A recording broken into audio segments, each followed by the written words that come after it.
Kyle Charters along with a partner here, Brian Newbert. Fresh from all your holiday shopping. You done with the Christmas shopping there? I haven't started. Yeah. I brought back a couple of cheap souvenirs from San Juan. Other than that, I got absolutely nothing. And there's no end in sight either. I have no idea when I'm doing all that stuff. Yeah, I've barely seen you in the last week and a half, haven't I? You've been in paradise down there, right? You've probably enjoyed it. Yes, I was. Best week and a half of work ever. I was safely tucked into the green zone in downtown San Juan. Yeah. So, yep. Well, a lot on the agenda for today. Football game, a big one tomorrow for Purdue, obviously, as the Boilermakers will take on Indiana for the Old Oaken Bucket. Not only that traveling trophy on the line, but bowl possibilities as well, as Purdue tries to get to 6-6 and get that coveted 6th victory for the second time in 2 weeks after losing to Iowa last weekend. We'll also talk some men's basketball. They were in action a couple days ago, really putting it to Western Michigan, a team that, and I'll try and get your opinion on this here in a few too, but I think it's probably a little bit better, at least, than its 0 for the season record. Have they sort of taken on everybody away from home so far? Yeah. We'll talk a little bit of women's hoops. They're down in Cancun after beating Tulane yesterday. They'll play Kansas State tonight at 10 p.m. Eastern, so a late night game for the women. But we'll start with some football, and Mike Pegram of Peegs.com will join us here in just a few minutes via the phone to break down some of the game. But Brian, what are your thoughts tomorrow? A 1-10 now. Yeah. I have trouble counting up losses that much, but 1-10 Indiana team. They are young. I think they have. I counted up. I typed in their depth chart for GBI Express earlier this week, and they have 31 freshmen or sophomores, I think, in the 44 offensive and defensive players, and a lot of those guys are undersized, which is pretty predictable. Yep. Should be a game that Purdue can waltz in and win, you'd think, right? Well, that would be the operative term would be should. I mean, when you just look at this game on paper, it's one of the few mismatches this season Purdue's been on the right side of. If you just look at IU on the defensive side of the ball, I just don't see how they can stop Purdue. They can't stop anybody. If you just look at their results, if you look at their statistics, if you look at their bodies, it just is not the sort of defense that you'd think Purdue should have a hard time scoring on. You know, when you look at their statistics alone, they're 115th in the country against the run. Not good. How many are there?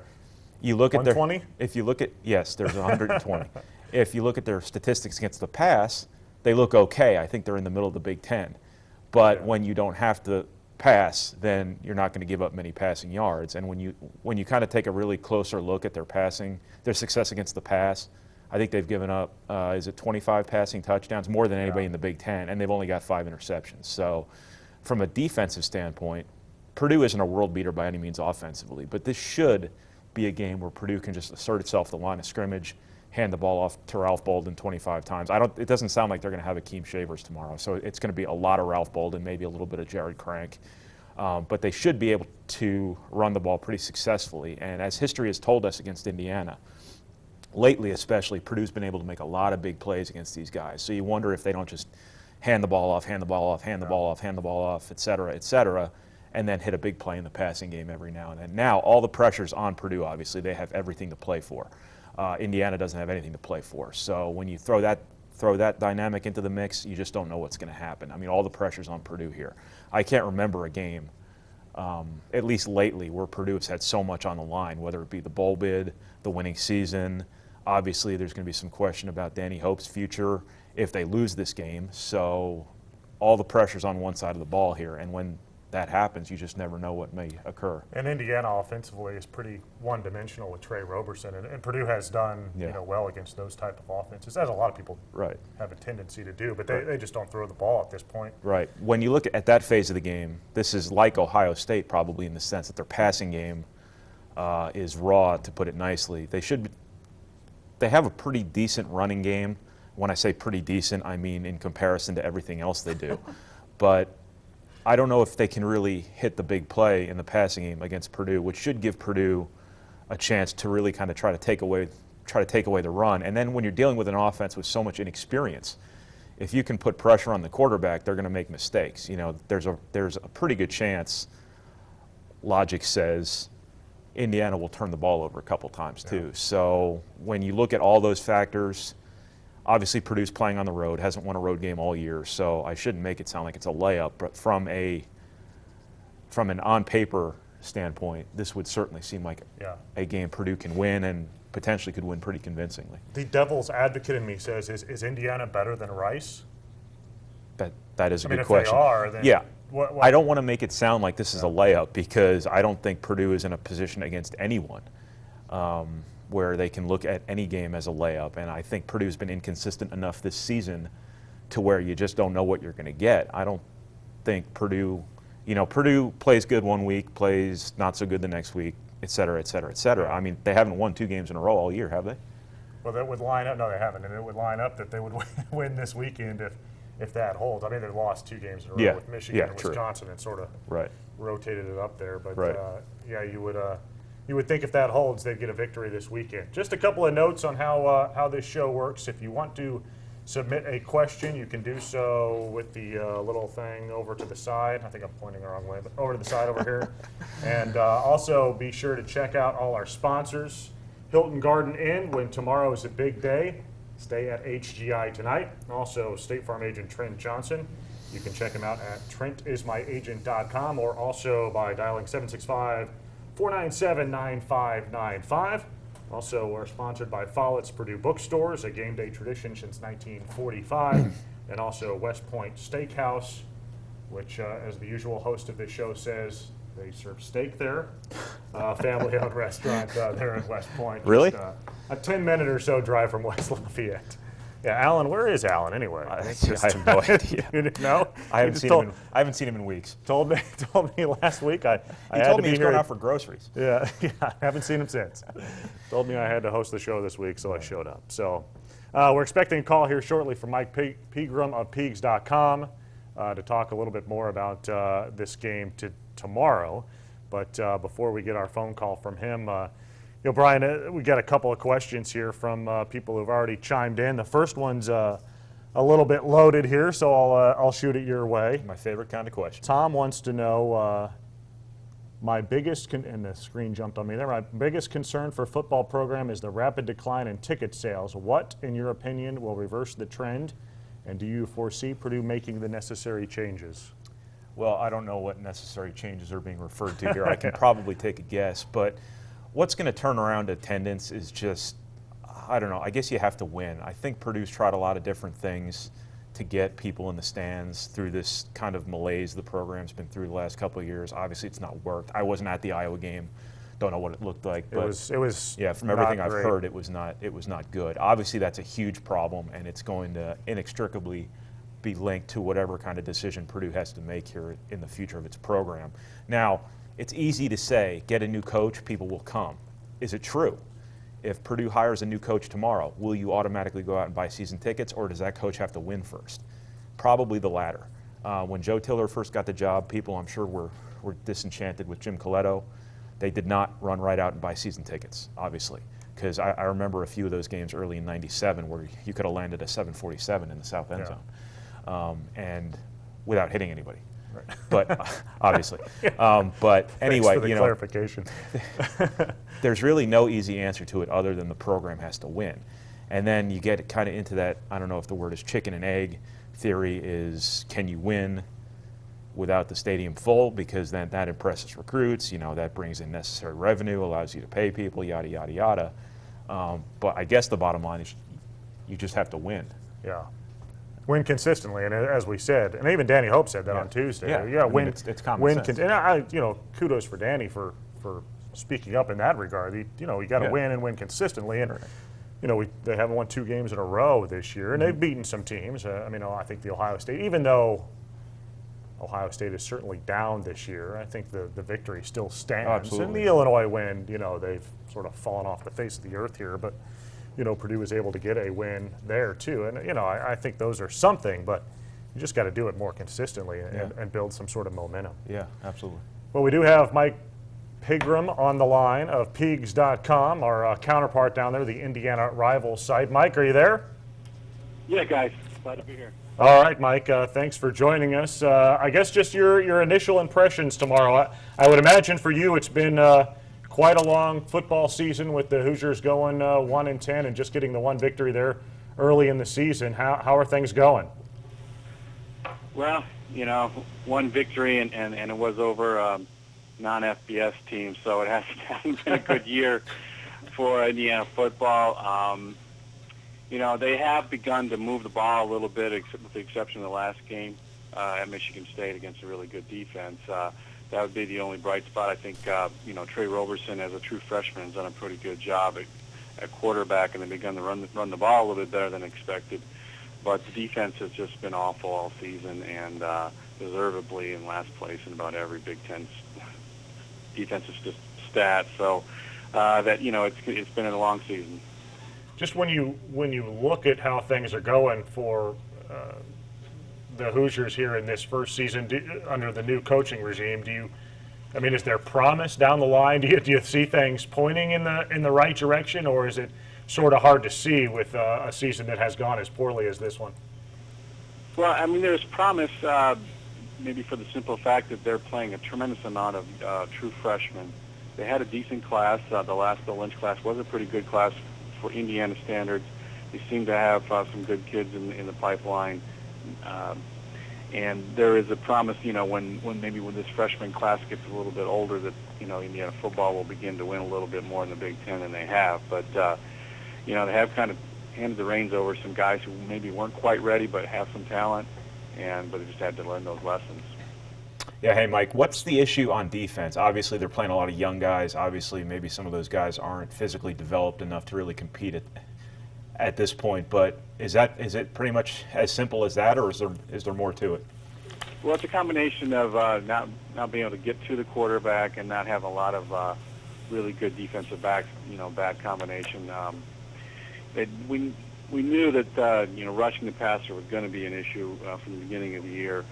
They have a couple of good defensive tackles, but on the end they were really green. They've ended up going with the true freshman there, and Bobby Richardson's the only guy who actually has gotten the quarterback a little bit, but they're undersized there. They've gone with a couple former linebackers, and they just don't hold up well against some physical Big Ten offensive lines.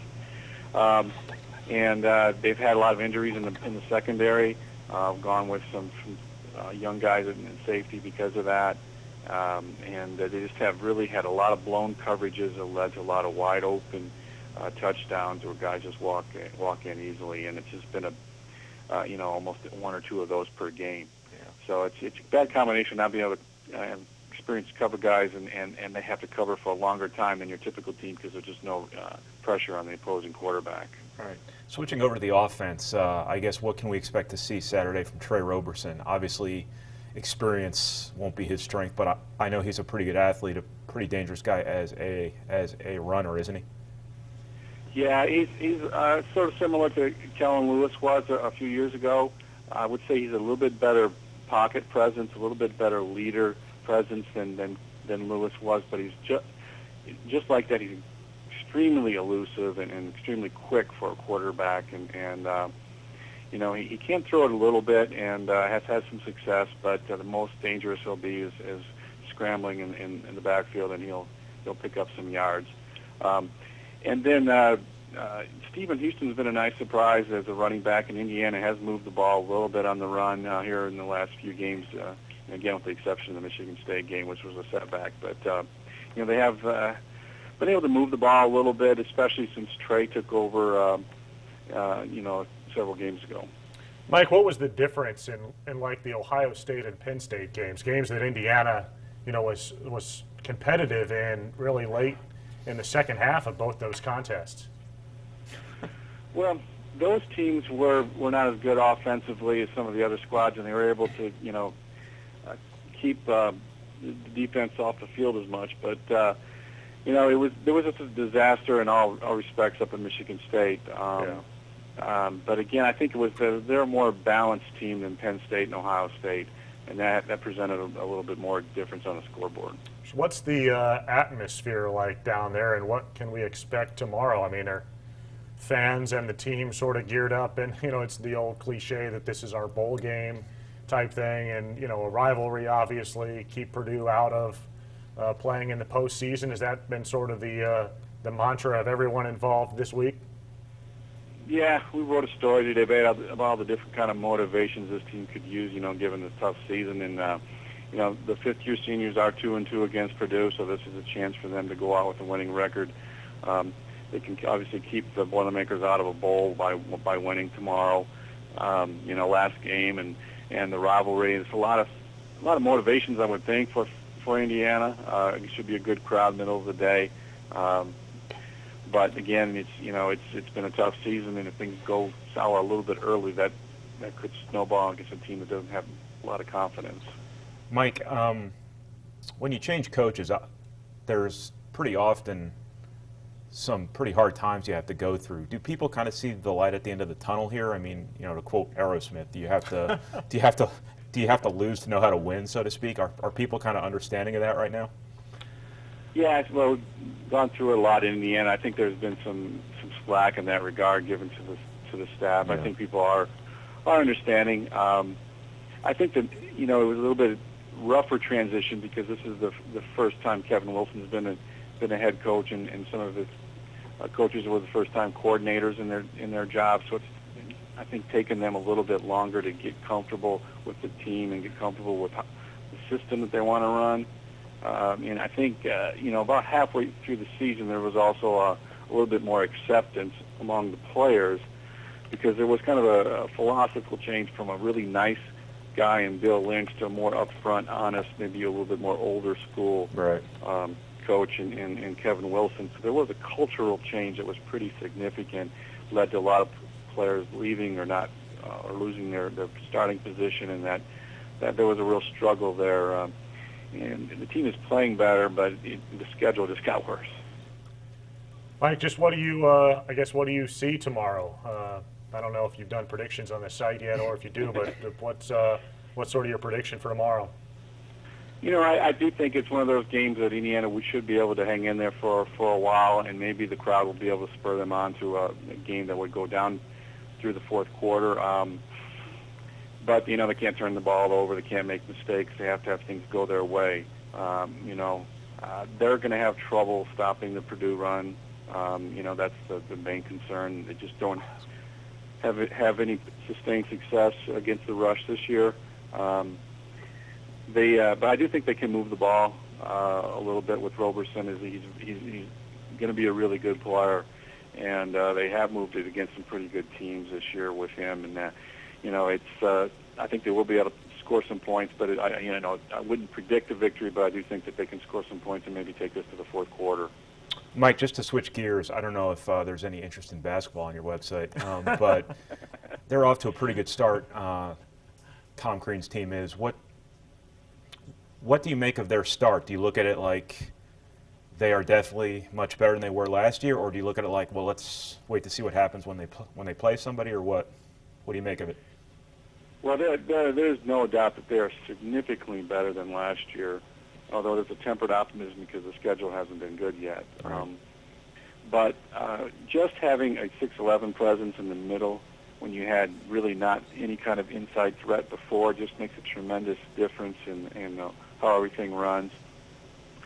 The sophomores have really improved. Victor Oladipo and Will Shea have become really solid players, and bring an energy and athleticism that had been missing from the team.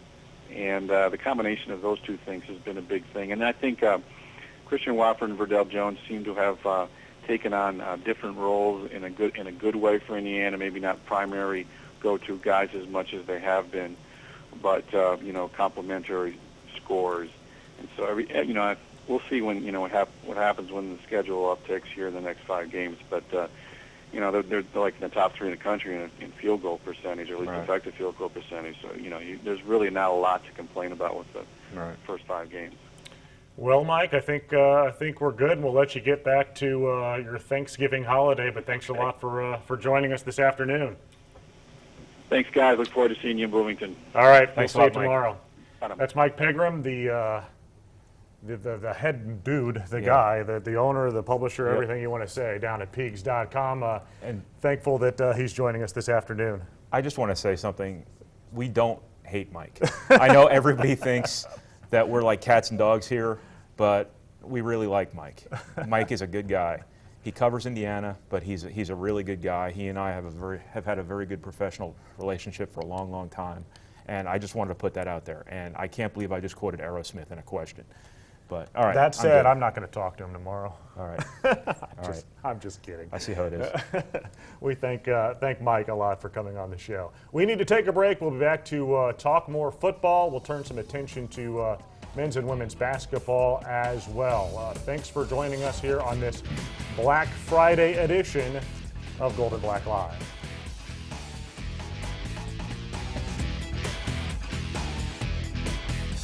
Just one night. One team victorious.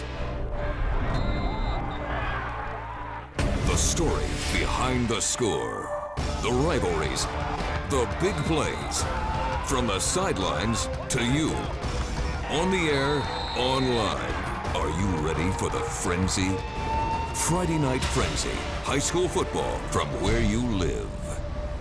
Check out the Purdue collection now at Follett's. Boiler up with Nike Fantastic T-shirts, League and Champion fashion colors.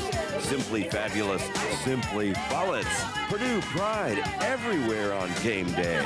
Nike sideline, worn by the team, by the players, and by you. And make every day game day with tailgate toss. Follett's, Purdue pride, a Purdue tradition, 17 game day locations. West Point Steakhouse is a family-owned restaurant known for premium quality steaks. Open for dinner Thursday through Saturday. Stop by for the Thursday night prime rib special or Friday and Saturday night specials like pasta and seafood. Be sure to come and enjoy all the food and fun at West Point Steakhouse.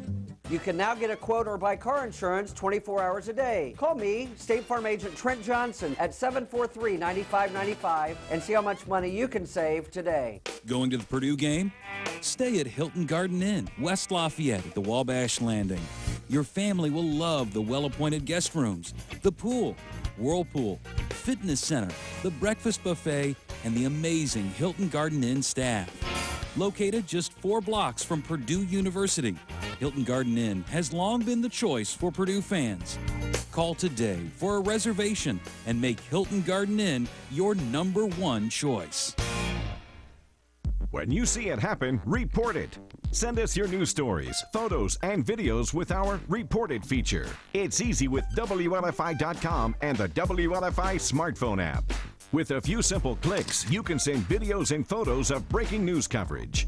See your submissions on air as part of our broadcast or online in the Report It gallery. WLFI.com. Always mobile, always connected.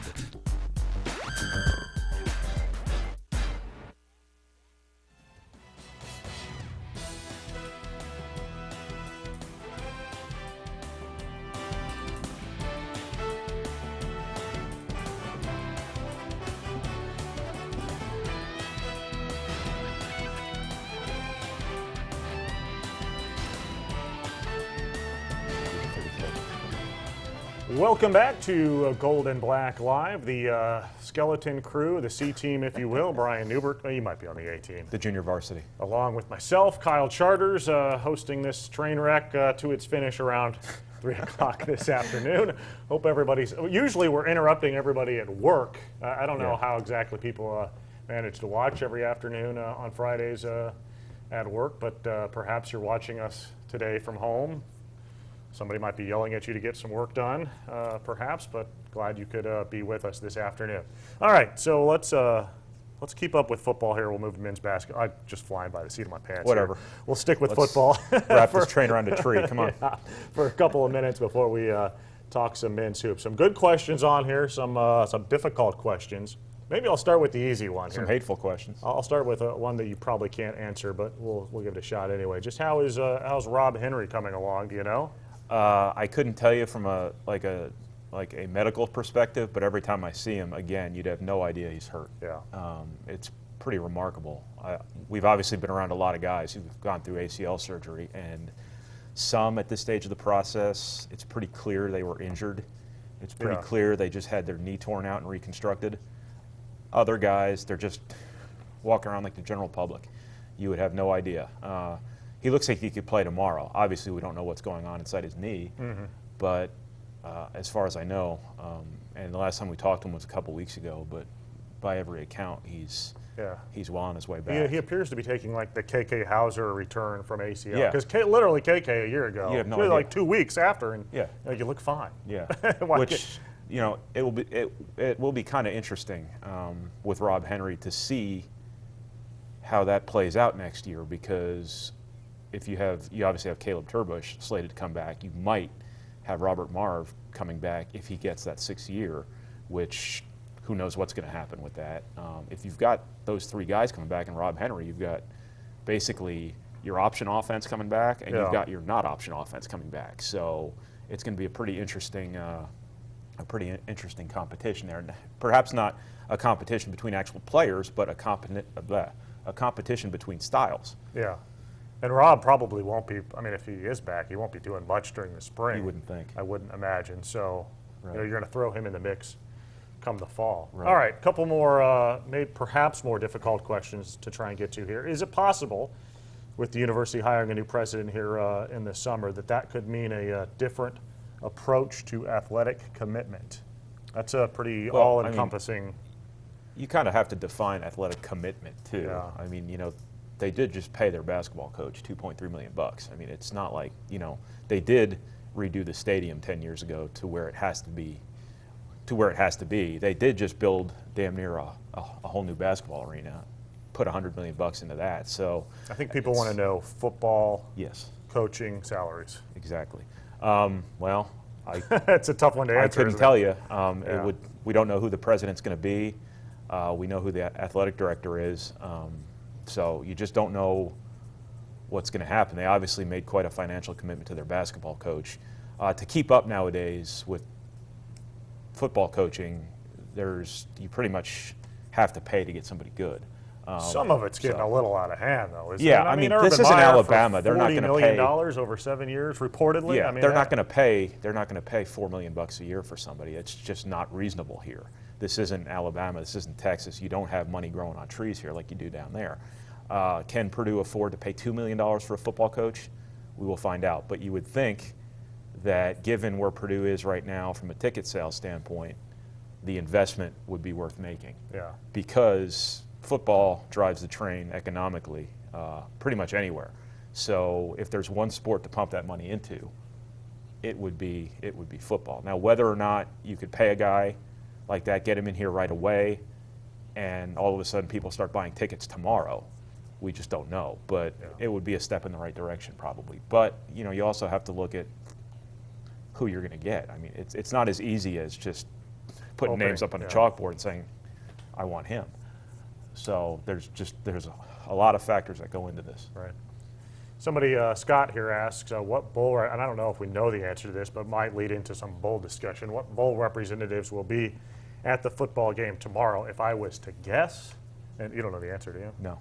I would say Little Caesars and Ticket City would be my guess. I know Little Caesars and the Meineke Car Care Bowl, I think, were there last weekend, if I recall. But yeah, I mean, if you look at just where Purdue stands as a 6-6 team, I think that those are probably the two most likely bowl tie-in, Big Ten tie-in bowl games that Purdue would be most likely to go to at this point. I would think that if they are the 10th selected team with 2 BCS teams from the Big Ten, which I think will happen, then we could end up anywhere, maybe even Hawaii or your home, Yankee Stadium, perhaps. But I don't know. I don't know if you have anything more to add. That but would be interesting. Yeah. I have nothing to add. Absolutely nothing. I mean, it's difficult to figure out. I think that one thing that we have sort of gleaned here recently, it seems like, is that Penn State might not be quite as radioactive from a bowl participant point of view as what the initial reaction was. No. I think somebody's going to take Penn State close to where they belong because the Penn State players have reacted, how do you say this? They have handled this maturely, it seems like. Well. And they've played well. Yes. And so from that perspective, but I think that a lot of people are not going to want to punish Penn State. But but what are bowls? Bowls are vehicles to make money. They're vehicles to sell advertising. They're vehicles to sell tickets, they're economic stimulants for local communities. Seriously, Penn State, is any sponsor going to want all their stories about their bowl game to inevitably be associated with these horrible, horrible crimes of nature, crimes of whatever the word would be? I don't want to use certain terms in this obviously very public forum, but I just don't see anybody wanting Penn State unless they absolutely have no choice but to take them. Right. That's my opinion. I can see it could it be both different, ways. but if I were a bowl, I would be running away as fast as I can from Penn State. Right. All right, let's turn our attention on that note to men's basketball, who gets the victory on Wednesday. And you told me the score like a couple minutes ago, but it was a lot to a little against Western Michigan. We've seen Purdue in a couple of games play pretty good defense against MAC teams, and I'm not sure the quality of both those MAC teams, Western and Northern Illinois, but certainly a nice victory, I think, for Purdue, in that they were coming back from wherever it is you were last week and didn't have a whole lot of time and, played pretty well. You were there, your impressions? Yeah, I mean, it was certainly positive. Anytime you win by 100, it's a good thing, no matter who you're playing. But with the Western Michigan game specifically, you really wanted to see an improvement defensively after what happened in San Juan, because Purdue and San Juan really wasn't very good defensively. They were very un-Purdue-like defensively, we can say. This is still a very new team. They're playing without two guys, Etuan Moore and Jawan Johnson, who were very important to what they did defensively, probably more important than a lot of people realized. So there was going to be a transition. I don't know if anybody would have expected Purdue to give up 90 points to Iona in the first game in San Juan, but they're just not a very good defensive team right now. But the good news is they've got, they have an opportunity to get better here, yada, yada, yada. It was really good to see them have a good defensive game as much as anything against Western Michigan, because they've certainly shown they can score.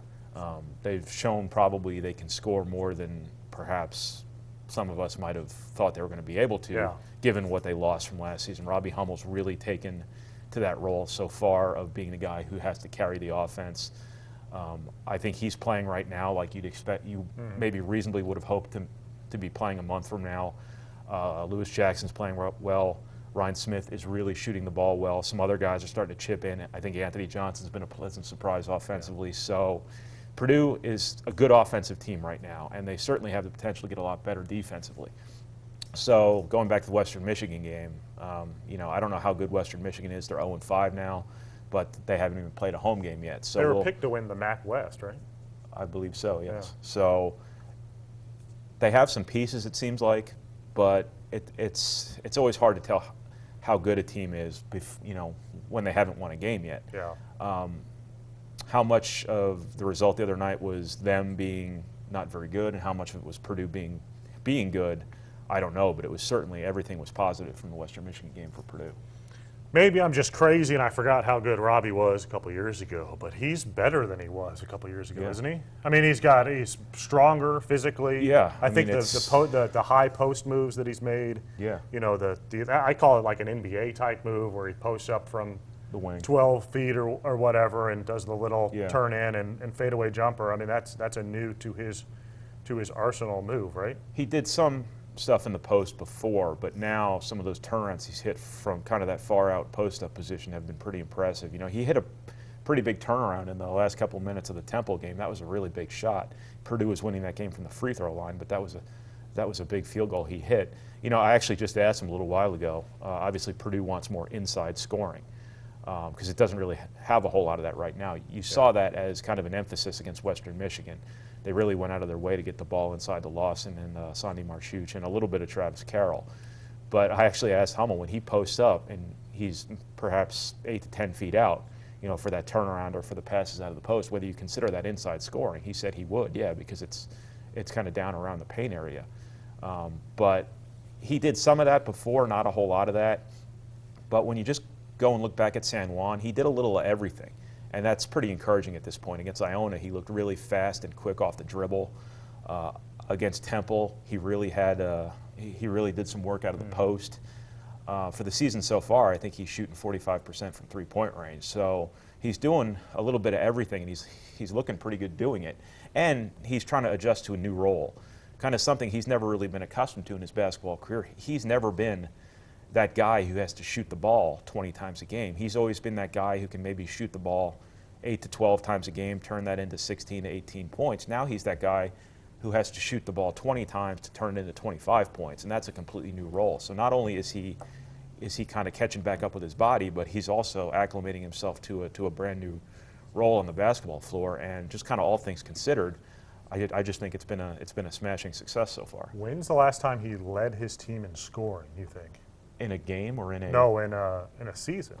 Well, Did he didn't at Valpo. Well, I asked that question in the summer to you know, some people who knew him, and I was told it was at the YMCA when he was a little kid. Because when you trace back his career, in high school he played with Scott Martin.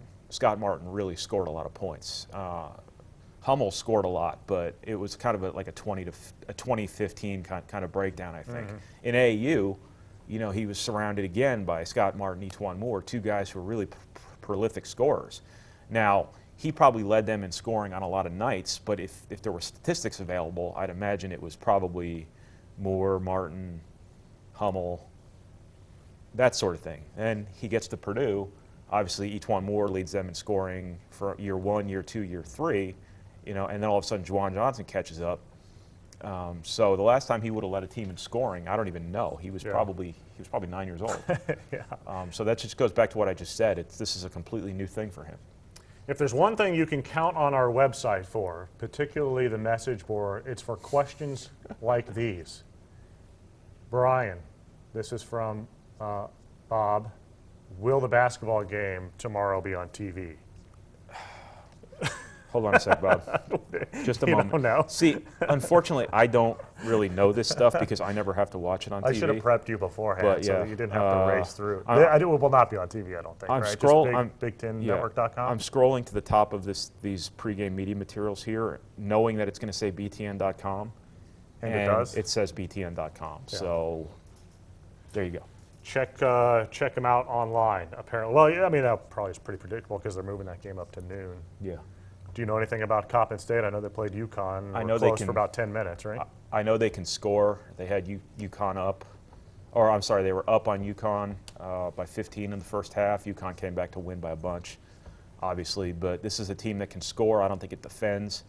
Yeah. So you're going to see some parallels there with the Iona game. You know, I would hope, for Purdue's sake, it's not a 90 or a 91 to 90 game. Purdue probably wants the 91.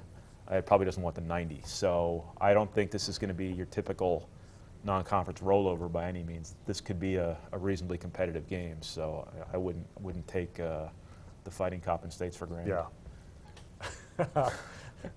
Just Lewis dunked, huh? He dunked. Yeah. You know, I just asked him that before. That was kind of on his proverbial bucket list. Yeah. Before he graduated, he's been telling everybody he can dunk. He's going to do it. I've been telling everybody for 4 years he can do it because I've seen him do it. Well, he was in a high school dunk contest. He was right? also in a dunk contest that last time they had Mackey Magic or Mackey Madness or something like that, wasn't Yeah. he? I can't remember if he got one down. He might not have. I don't know. But I saw him do it in AAU years ago, and I've been telling everybody he can dunk. People don't believe me. And then he gets that steal the other day. The guy's kind of coming in behind him, and the guy clearly didn't want to be the guy who got dunked on by the 5'9" dude, because you could kind of see him kind of thinking about it, that he was going to jump with Jackson, but then he's like, "Ah, to hell with it." But yeah, he finally got the dunk, so he's pretty excited about that, I'm sure. All right, we need to take another break. We'll be back, talk a little bit more basketball. We'll get back to some football talk. I think that Stacey Clarity, who's vacationing for her holiday somewhere, is going to tropical Illinois. I think so. Is going to join us here in the third segment. So come back in just a minute. Enjoy the commercials. You're listening to Gold and Black Live. Watching.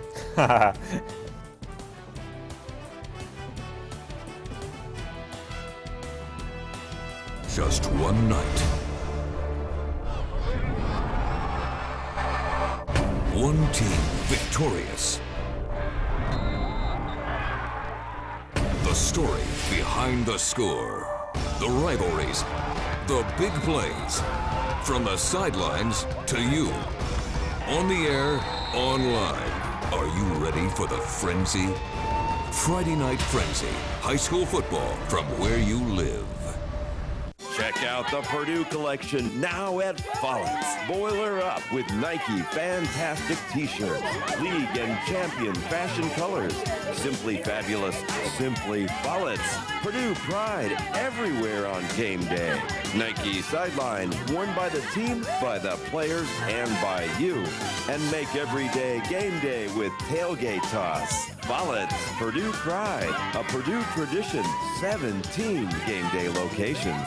West Point Steakhouse is a family-owned restaurant known for premium quality steaks. Open for dinner Thursday through Saturday. Stop by for the Thursday night prime rib special or Friday and Saturday night specials like pasta and seafood. Be sure to come and enjoy all the food and fun at West Point Steakhouse. You can now get a quote or buy car insurance 24 hours a day. Call me, State Farm Agent Trent Johnson, at 743-9595 and see how much money you can save today. Going to the Purdue game? Stay at Hilton Garden Inn, West Lafayette at the Wabash Landing. Your family will love the well-appointed guest rooms, the pool, whirlpool, fitness center, the breakfast buffet, and the amazing Hilton Garden Inn staff. Located just 4 blocks from Purdue University, Hilton Garden Inn has long been the choice for Purdue fans.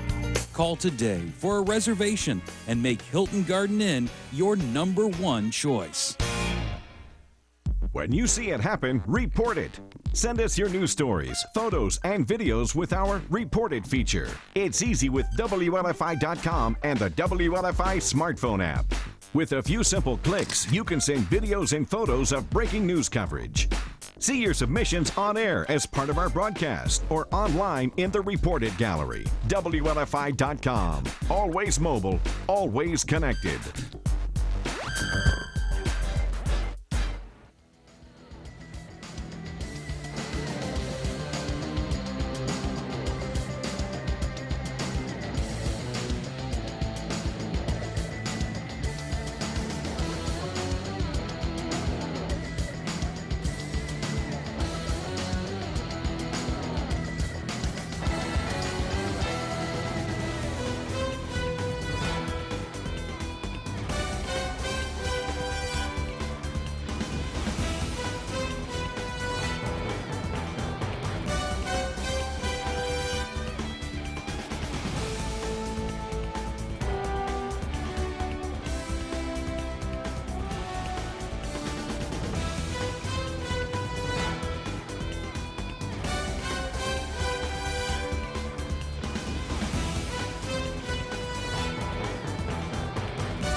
Welcome back to Gold and Black Live. Kyle Charters along with Brian Newbert. I can never quite remember that you guys are actually watching us too, and we're not just on the radio. But I'll try and work on that a little bit. We're talking some football along with basketball here on the eve of 2 games tomorrow. The men playing at noon against Compton State, and the football team playing at 3:30 against Indiana. We have our colleague Stacy Clarity is on the line, I think, as long as we can hear you. Stacy, are you there? I am here. Can you hear me okay? I can hear you all right. So you're somewhere sunny, I assume, or Illinois maybe? It is sunny. Yes, it's Illinois. But not quite as warm. All right, we're talking some. First of all, did you have a good Thanksgiving? We haven't seen you since yesterday. Yeah, it was great. I hope both of you had fantastic days as well. We did. Thanks for asking. Absolutely fantastic. Looking forward to a big day tomorrow too, and you had an opportunity, I think, just to talk and examine how big a weekend it is for the football team in our GBI Express, and the bucket is one thing, and postseason is another, and there's just I think a lot to talk about when you look at tomorrow's football game, right? Yeah, no question. And I like the fact that no one is trying to pretend that it isn't a big game. I mean, Danny Hope is saying the right things, and his players certainly are coming out and saying this is our last chance and we need to play well, and they know what's at stake. I think that for all of us, I think as we've kind of been talking this week, it's how can Purdue lose this game? And I would assume that the players are not thinking that way, because that would obviously be a bad way to think. But it just seems the way that it stacks up with all the matchups that it would be really surprising if Purdue doesn't go in there and win tomorrow. You got anything, Brian? Yeah, do you anticipate, you've spent more time around the players this week than I have. I wasn't around earlier in the week, but do you anticipate them, all that's at stake in this game being on these guys' mind? If you go back the last couple of years, there have been some examples of games where Purdue's kind of had everything on the line. There's been a couple of years where they've had to win their last two to get to a bowl game, and they haven't been able to win the first of the two. I guess what I'm saying is, in this game, Purdue has everything at stake, and Indiana has nothing to play for. Would you anticipate this being a game where that's on maybe both teams' mind? Understanding you don't cover Indiana, but obviously you cover Purdue. Yeah, I think it was interesting talking to Gary Nord on Wednesday, just how practice had gone on Tuesday and Wednesday. He didn't seem particularly pleased, at least from the offense's perspective, of how it is executing in those two practices. That doesn't seem like a good sign. That you Really? would want those that you would want those guys to be, pretty focused. And I said, well, were they at least intense? And he's like, well, yeah, they're going to be intense, but we need them to be intelligent and intense. So you would hope in the latter couple of days of the week that they were kind of grasping that it can't all be about emotion, and it can't all be about knowing what is at stake, because then maybe you aren't thinking about the right things, and you're not executing, and you're not making those blocks, and getting in your gap, and all those kind of things we hear from the coach speak about being fundamentally sound and all of those things. So there's got to be a happy medium, you would think. Purdue's players, like I said, are saying all the right things, and Kawan Short and Joe Holland and all those guys are saying, hey, we know this is it. We have to go out there and play well. And I think, like I said, it's balancing that energy with being assignment sound and knowing what you're supposed to do and execute. Because even though Indiana statistically just has not been a good team this year, like you said, Brian, I mean, they have pride to play for too, and they have to, I guess, manage those expectations as well. Purdue, Stacey, could be down at least one guy, maybe a couple of guys tomorrow. Maybe the number one guy is, Akeem Shavers. Looks like he probably is best qualified as doubtful after getting his bell rung a little bit last week. The other guy that's gotten some headlines this week is Dwayne Beckford, and I know we've been a little bit surprised that there's been no announcement either from the Big Ten or from Purdue on what Beckford's status will be for tomorrow. But on Tuesday, Danny Hope made it sound like, at the very least, Purdue's starting middle linebacker will be out, I would imagine, a quarter. He wasn't specific. He hinted that there would be an announcement coming soon, and we haven't seen that at all. He said. Yeah, he said there would be an announcement. There hasn't been any sort of announcement. Just what's your thoughts on don't mind me. Yeah, what happens there, if anything? Well, that subject is kind of a touchy one for me. I get pretty fired up when talking about him. I mean, I think hands down, we saw the film. Everybody saw the tape. Beckford threw 2 punches. To me, that should be a 1-game suspension, no doubt. So the way Danny reacted, it does not sound like if it's his decision, that will be the decision.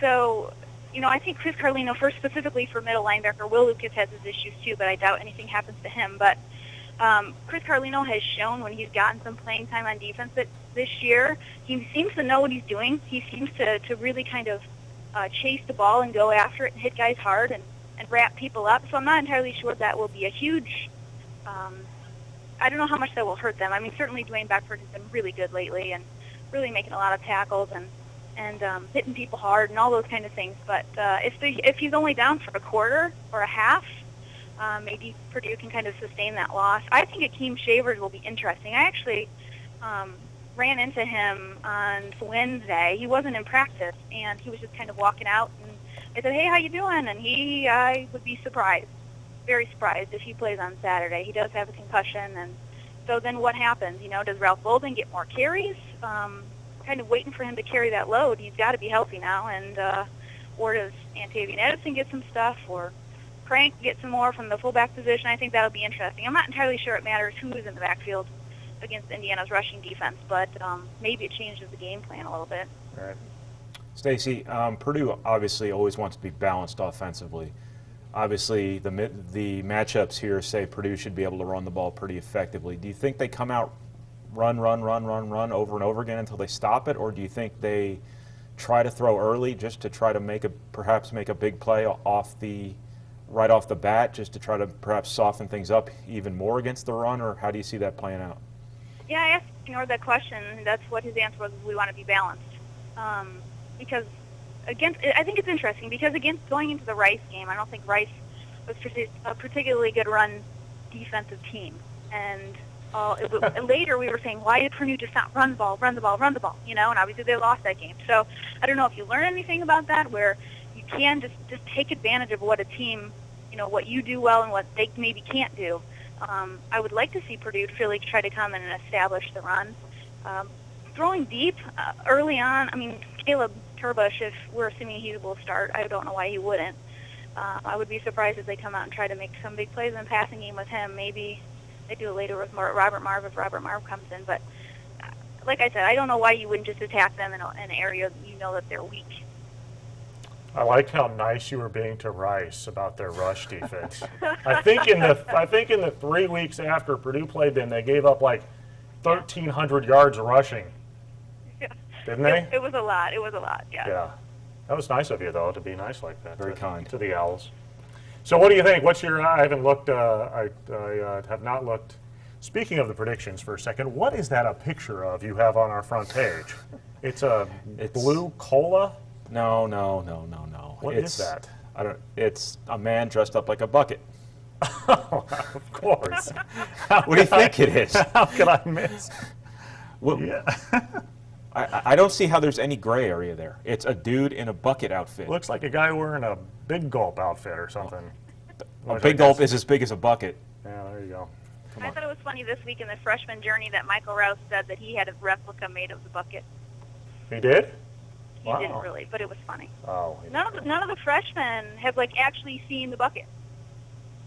Yeah, they got to win it this weekend to get it back in the trophy case. Yeah. So what's your prediction? Who you got tomorrow? I had Purdue 37-24. I think it'll be interesting to see if Indiana's offense has been better with this Roberson kid at quarterback, but from everything I've heard, he's still not a very good passer. So it seems like very much like an Ohio State Braxton Miller situation, where if the defense can just kind of load up and try to stop the run and then hold him down in terms of scrambling and stuff, that they would have a pretty good chance. But like I said, I just don't see how Purdue loses. I sounded kind of sad when I said that. That was good. I think Purdue will win. Yeah. All right. Well, we'll let you go. I know you're probably headed out to the mall or something to get some Christmas shopping done for, That's what scares me, man. inter-office Christmas presents. I'll take a iPod or something. Okay. But we'll let you go, and thanks for calling in. All right. Thanks, guys. Have a good night. All right. Thanks, Stacey. Thank you. Bye-bye. That's Stacy Clarity joining us from Illinois on the phone. She'll be down in Bloomington tomorrow. All right, we got about 5 minutes to go here, Brian. We're behind on some of these questions, and they all seem to involve the same type discussion. Pop Don asks, and I'll try and read this for the first time as I say it out loud, which can be dangerous. Is there much discussion about the apathetic trend regarding the football program? Well, we sort of talked about it, and there's more there, but I mean, we sort of talked about it a little bit earlier. But yeah, I mean, I think that they're maybe not publicly the word apathy is used by anyone, but I think that certainly you can't ignore the attendance numbers.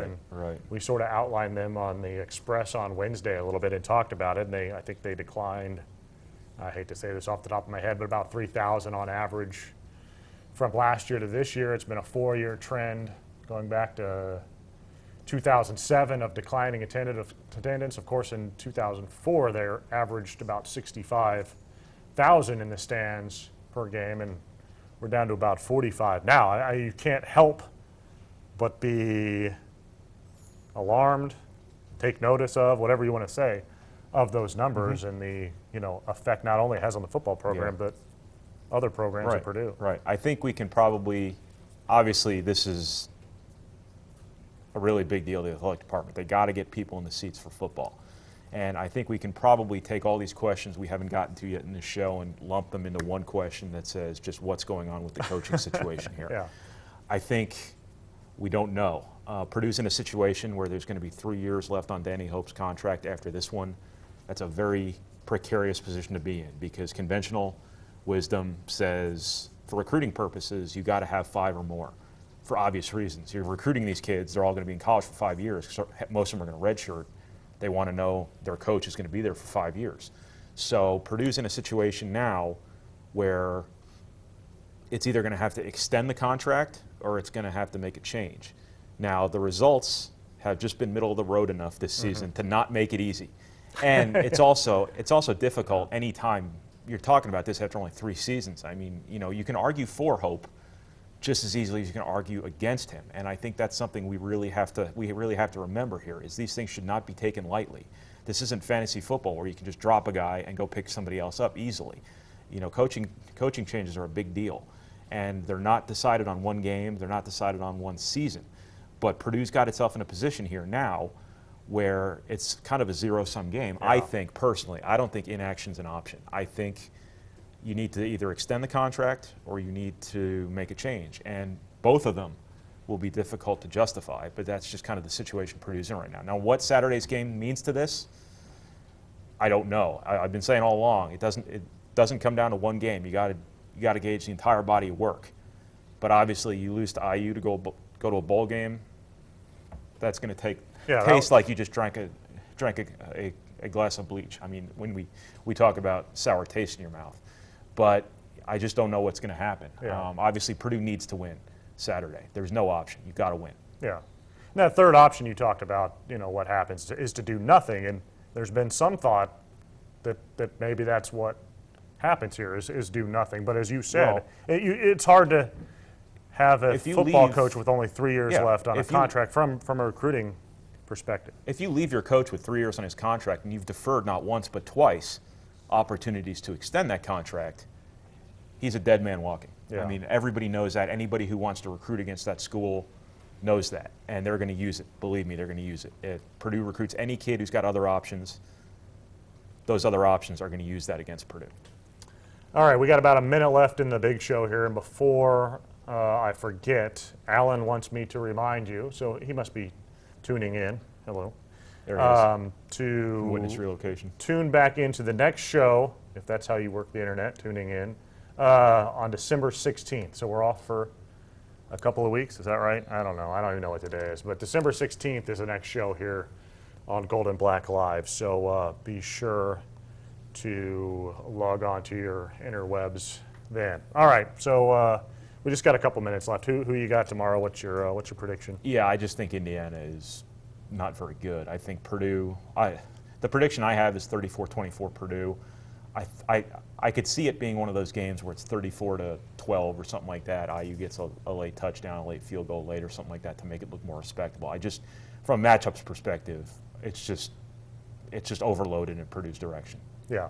And they got too much to play for. We've talked too much. We talked all season about how horrible matchups are for Purdue on occasion this season. I think this one is a good matchup for Purdue, pretty bad for Indiana. And I think I predicted a 28-14, so maybe a little bit lower scoring than others have had it. But I think, Purdue just got too much. The only thing I see is if they're too wound up, too anxious, and turn the ball over a little bit. But if they don't do that, I think Purdue should be able to get the victory tomorrow. Men's basketball, noon, Coppin State. I know you're doing predictions online. Correct. You got the Boilers? I haven't thought about it yet. I'll probably take Purdue by 8-10, something like that. But I don't think it's going to be, as I mentioned before, it's not going to be Northern Illinois, Western Michigan, where you win by 36 points. All right, so as we wrap things up here, be sure to check out our sponsors before you go. Hilton Garden Inn, when tomorrow is a big day, stay at HGI tonight. Also, State Farm agent Trent Johnson, you can visit him at TrentIsMyAgent.com or by calling 765-497-9595. Follett's Purdue Bookstores, a game day tradition since 1945. And if you're looking for something to do tonight, head to West Point Steakhouse, a family-owned restaurant with good eats there. All right. Thanks a lot for being here. I'm glad you bared with us this afternoon. Bore? I don't know. Bore with us. I think they bore with us. I think we bored them. This good transition. We're going to leave. For Brian Newbert, I'm Kyle Charters. Thank you to everyone back that way for getting this thing on. I know we got a little bit of a skeleton crew here over the holidays, and much appreciated that they got us here on the internet. Thanks for watching. We'll be back in a few weeks. Thanks for listening to, I did it again. I did go out and we'll see you later on Golden Black Live. Have a good weekend.